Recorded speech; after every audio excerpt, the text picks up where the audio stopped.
I saw you had a lot of questions about memory speed, memory timings and their effect on performance in the comment section of the last two videos. So today is your day and this is your video. We will talk about memory overclocking and some basics like memory characteristics, possible performance gains, overclocking tools, and I will show you an actual kind of live overclocking process.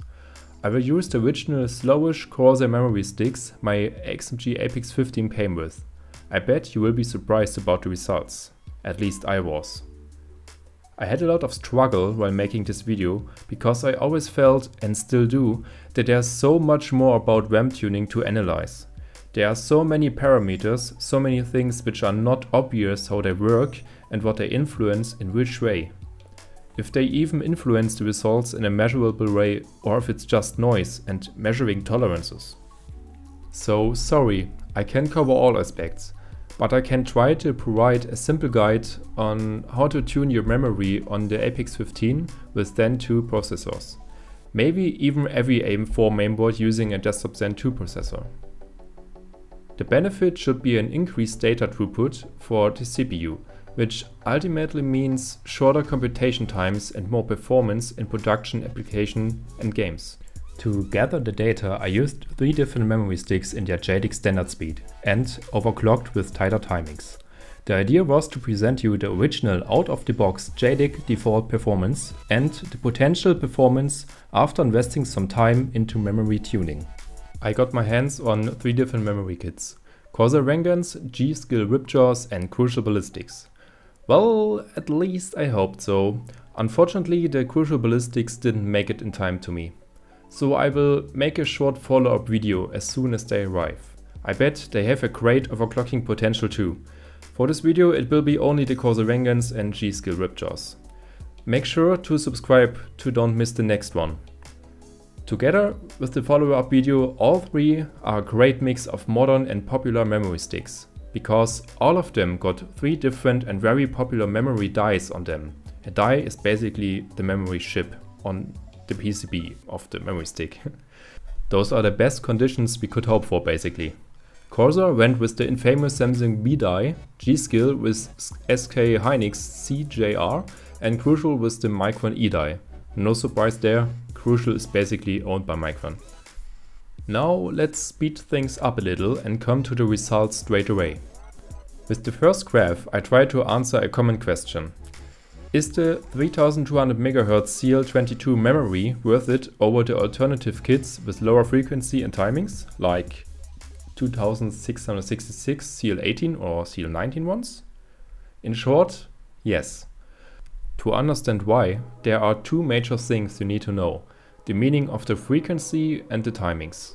Let's start with the frequency then. Even if the 3200 CL22 memory kit got a quite unappealing, slow timing of only CL22, it is noticeably faster than the other ones, and it is easily explainable. The Ryzen Zen 2 processors are built in an Infinity Fabric design. That means you got an I/O die, which manages the communication between the core dies, so-called CCDs, and also includes the memory controller next to other functionalities. The I/O die is driven by the Fabric clock. With the Zen 2 chip design, the Fabric clock and the memory clock are synced under normal conditions. That means if you are using memory kits with higher memory frequencies, your I/O die will also run with the same higher frequency and is able to manage data faster. Faster data processing means less time waiting for new data for the CPU cores. More time for computation and more processing power. And finally, let's explain the timings. Timings like CL22 were often presented in a whole row of numbers. Those numbers are basically the amount of memory clocks to wait until a specific operation in the physical memory can be performed.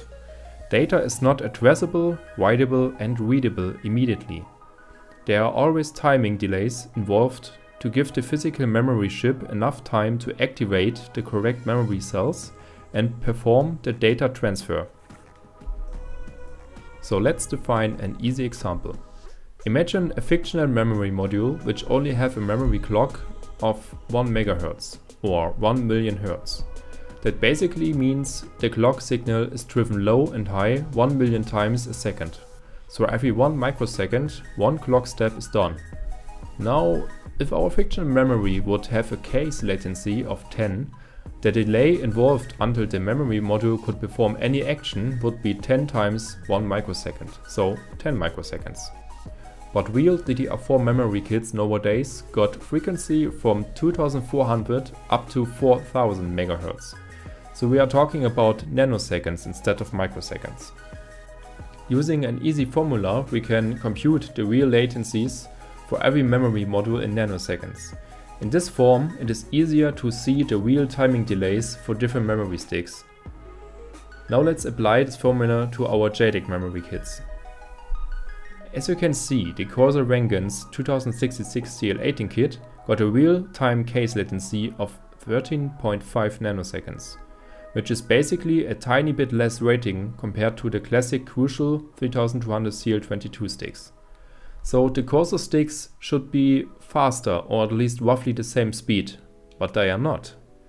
As explained earlier, the Infinity Fabric clock, which feeds the CPU with data, is lower using 2666 memory. To be precise, it is half of the effective memory clock. Half because the memory sticks are a bit cheaty about the frequency.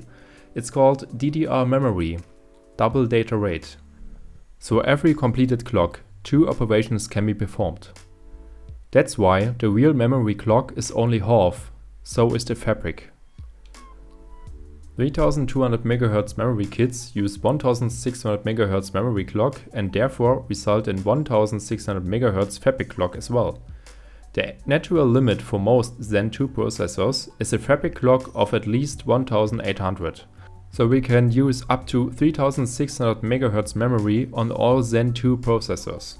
Some can reach higher speeds if the silicon allows it though. Do you remember me saying I want to keep it simple? Yeah, I know, nice try.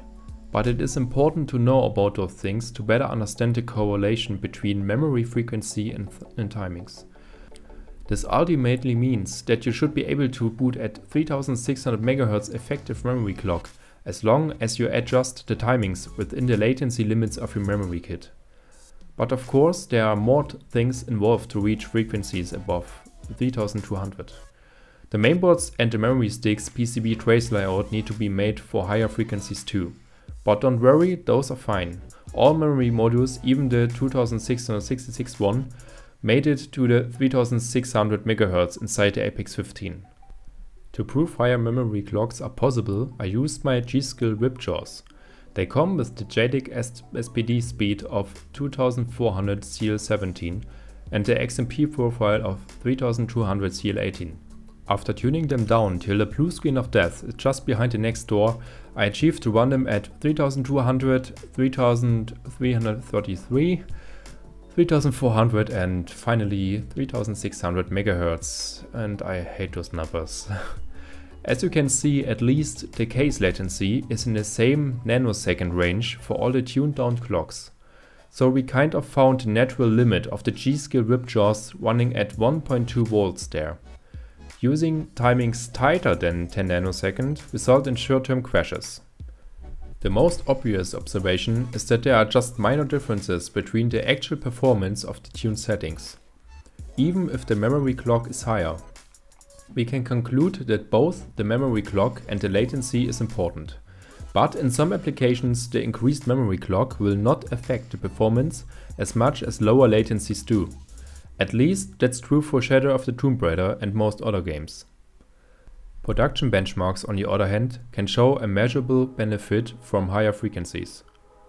And there will always be applications which benefit more from a tuning action than others.